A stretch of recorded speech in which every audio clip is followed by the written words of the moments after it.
En général, je suis très tendue quand je fais rien. Et donc, j'espère à ce niveau-là déjà être un peu plus relax avec mon corps.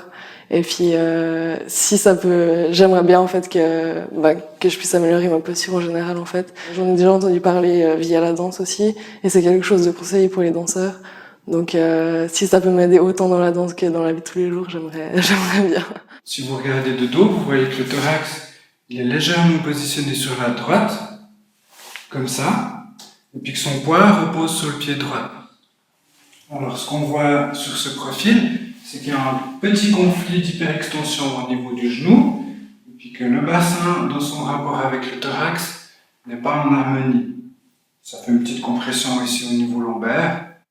Il y a un peu de la peine à aller dans cette direction. Dans cette direction, c'est très bien, c'est très facile.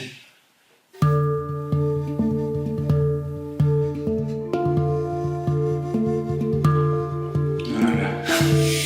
C'est ça, tu vois? Maintenant, elle a compris. Ça va prendre du temps parce qu'aujourd'hui, on a pu voir un aspect de la manière dont vous êtes organisé. Et puis la prochaine fois, on va regarder comment est-ce qu'on peut intégrer ça par rapport à votre appui dans le sol, par exemple. Comment est-ce que vos pieds ils peuvent aussi réagir à ce qu'on a fait aujourd'hui. Et puis on verra comment vous avez évolué. Est-ce que tout d'un coup, dans 2 semaines, vous me dites « Ah, mais je suis comme avant ». Alors si c'est le cas, ça sera intéressant parce que ça voudrait dire que chez vous, les pieds sont le moteur d'une certaine organisation. Donc il y en a beaucoup des indications. Alors il y a beaucoup d'indications généralistes qui sont de redonner la fonction et l'organisation gravitaire et surtout sur les gestes qu'on répète le plus, c'est-à-dire la respiration, la marche. Donc, il faut penser que quand on marche, une personne ordinaire, pas quelqu'un qui ferait beaucoup de sport ou autre, mais une personne ordinaire, elle soulève, je crois, 50 000 kilos par jour, simplement avec le poids des jambes multiplié par le nombre de pas qu'on fait dans la journée.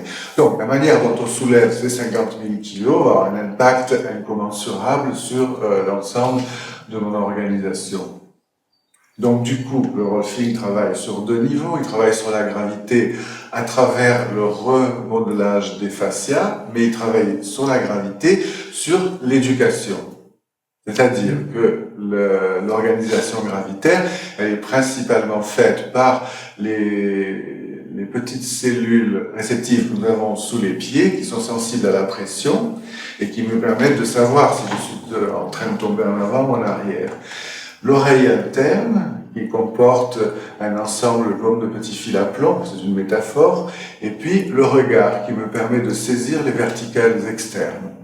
Donc en jouant sur ces 3 paramètres dans l'éducation, dans le sens du mouvement, la proprioception, je vais apprendre petit à petit à utiliser mon corps d'une manière qui ouvre le maximum de potentiel. Pour vous lever, c'est la tête qui dirige. Non, vous allez trop vite. Laissez seulement le thorax aller jusqu'à ce qu'il soit au-dessus des pieds. Non, il n'est pas encore au-dessus des pieds. Voilà. Vous poussez dans les pieds pour remonter. Puis maintenant, c'est le coccyx qui guide, mais vous restez avec votre centre de gravité au milieu du pied. C'est votre coccyx qui guide. C'est vrai que je me suis un peu remise en question dans les activités que j'avais tous les jours qui me semblaient normales. Simplement, par exemple, me tenir à table. Normalement, je m'affalais sur ma chaise et tout, et c'est vrai que là, je me disais, mais je me tiens droite et tout, etc.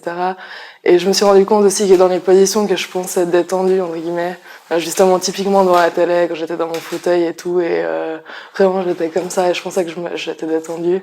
Et en fait, je me suis rendu compte que c'était pas le cas du tout, et que ça générait aussi des tensions. Donc, on a parlé des indications qui sont de l'ordre musculo-squelettique.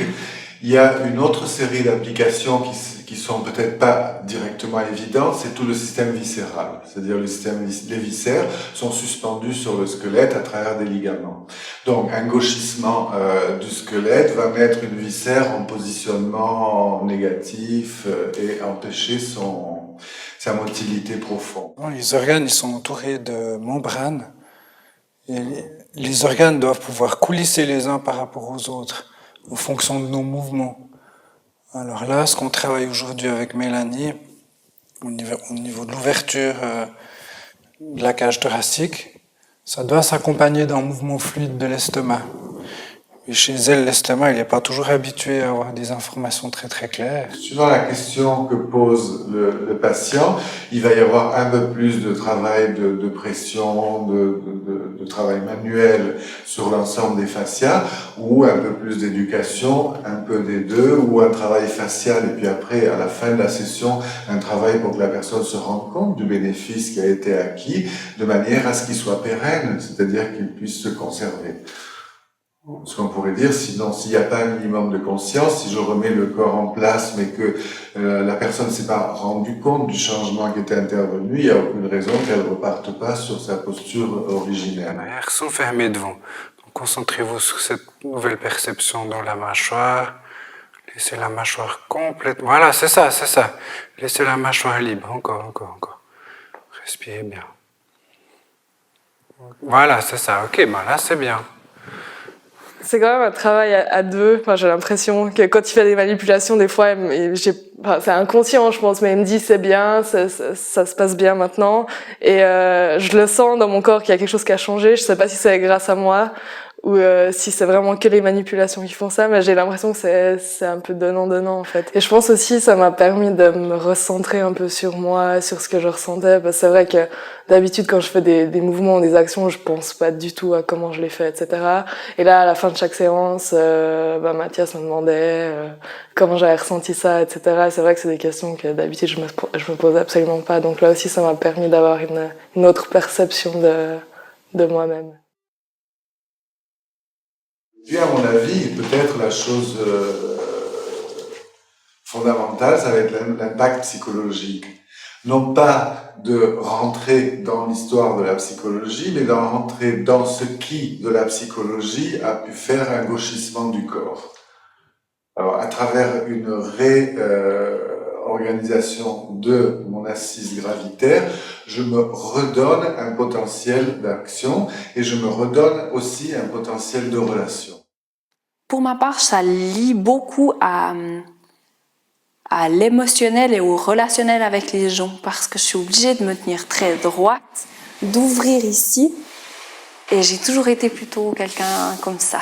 Alors ça change beaucoup que d'être comme ça au niveau de l'approche des gens, quoi. De se mettre, oser aller, oser pas regarder de haut, mais juste normal. Chacun de nous a une représentation de son propre corps qui n'est pas le corps tel qu'il est, mais le corps tel qu'on se l'est construit en tant qu'image. Et souvent, les gens ont une posture parce qu'ils vont penser que cette posture est juste. Et donc, ils se sentent juste dans cette posture. Et si on leur demande de relâcher pour être gravitairement, ils vont avoir l'impression d'être là. Donc, il y a toute une partie, à cause de la question de l'image du corps, qui est de l'ordre de l'éducation. L'image du corps et la perception que j'en avais, ça a vraiment changé. C'est vrai que quand j'ai fait cette école de danse à Londres, c'était vraiment centré tout le temps sur l'image. Et c'est vrai que j'ai été vraiment obsédée par ça. Et à chaque fois, je pensais, à chaque fois que je mangeais, je me disais mais je peux pas parce que je vais grossir, etc. J'en avais honte avant. Je n'osais même pas regarder dans la glace en fait. Le moins j'avais affaire à lui en fait, le mieux je me sentais. Enfin, c'est un peu. Disons que j'essayais d'éviter la question, j'essayais de pas... Enfin, quand je me voyais dans le miroir, je me disais « mais t'es grosse, il faut que tu perdes du poids et tout ». Et maintenant, je me regarde et je me dis... j'aime mon corps.